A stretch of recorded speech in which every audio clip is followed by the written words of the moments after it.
during third year, I decided that I wanted to get experience overseas.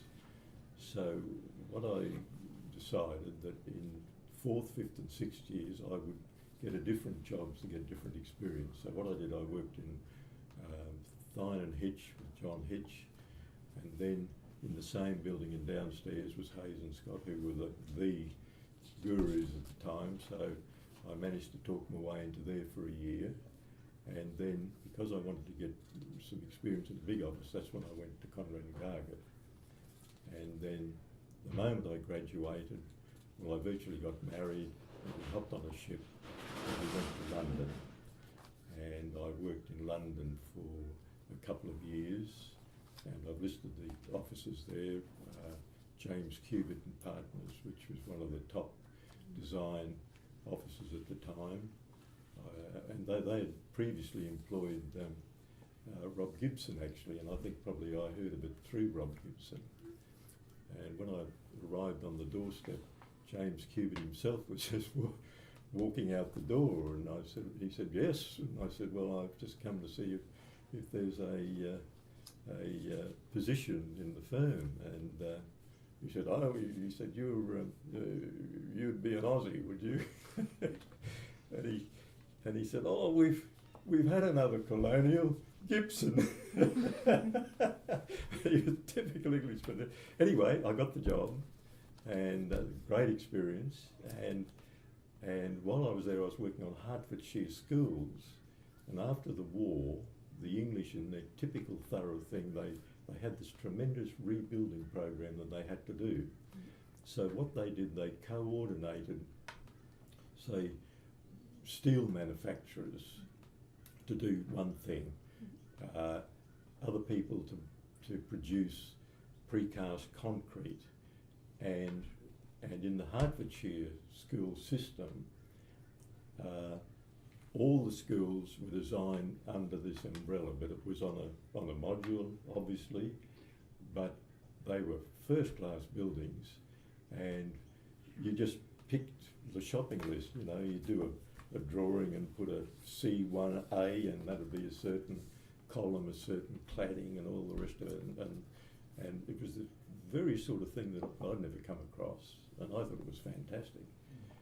But by the end of the year, I was at the stage where, even though I say so myself, I was a Hertfordshire school expert, you know, and I thought, well, okay, that's as far as I can go. Mm-hmm. And in fact, I went to James Cubitt, and the money was very poor. And I said, well, look, you know, is there any chance of getting some more money? And he sort of leaned back in his chair and he said, look, he said, I'd like to. He said, but if I give you more money, I'm going to have to up all the other people. And of course, the other people, because they weren't getting much money, were just sort of taking it easy. So I thought, okay, and that's when I went to Chamberlain, Powell and Bond. And at that stage, they were in the running for the Barbican scheme, and they just finished the Golden Lane scheme. These are famous London schemes. I don't know whether you've ever heard of them or not, but while I was there, I did the working drawings and all the detailing for a block of home units in the Golden Lane scheme. And at the end of the year, I'd already decided that to get some experience, we'd call in Canada to get some experience of the other side of the coin. And in those days, it was common for Australians to immigrate to Canada, and you had to do this in order to get a job. So I'd put all this in train, and I had to gamble on the Barbican scheme coming off or not coming off, whether to stay. And I looked at it very hard, very seriously, because it looked as though it wasn't going to happen next year. And so I went to Joe Chamberlain and I said, well, look, you know, I think I'm going to, go to Canada. And he said, well, look, he said, you stay, and he said, we'll double your salary, which is, really something, because in the Golden Lane scheme I've been doing models and staying up all night doing the whole shooting dice. But as it turned out, I'm glad I didn't, because it didn't get going again for another 2 to 3 years. You know, it was in limbo land, like all these things. So then I went to Canada and I rang Dan up. Dan was working in Montreal at the time. I said, well, what's it like in Canada? He said, oh, don't come over. He said, there's a credit squeeze on. And I said, oh, don't worry. Dan was in Montreal and I was going to elsewhere, and I said, I'll get a job shoveling snow. Well, as it turned out, there were people all over the place shoveling snow. So I tramped around, what's the capital of Ontario? In the snow for a week with a roll of drawings and getting thoroughly soaked. And in the end I came across a bloke that I was working with in London. He said, oh, there's a job going up in Sudbury, which is about 300 miles north, a mining town. And anyway, to get a long story short, I worked there for 6 months. And then we found that Penny was expecting and we didn't have any medical benefits or anything, so I had to come home.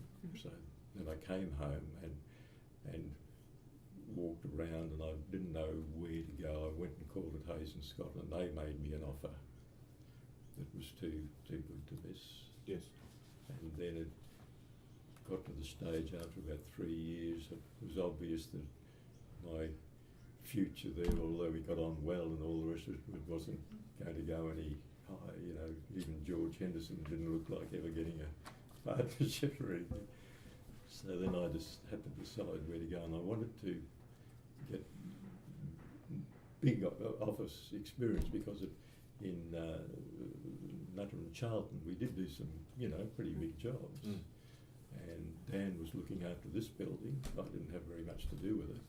And that was going on. And when I won the Brick Award, the Travelling Award in 1971, I went overseas at the time when they were selecting the architects to do the competition for the art gallery. And while I was over there, I was going to galleries and looking around and everything, having in the back of my mind that we might get it, but the dirty dogs didn't put us on the list. And I could see that, you know, with Dan, we were doing well, and in hindsight, I probably shouldn't have gone, but I wanted to get some work on bigger jobs. And in the end, after 15 years at Conrad and Gargett, I was, you know, had too much of it. But so that's how it all happened.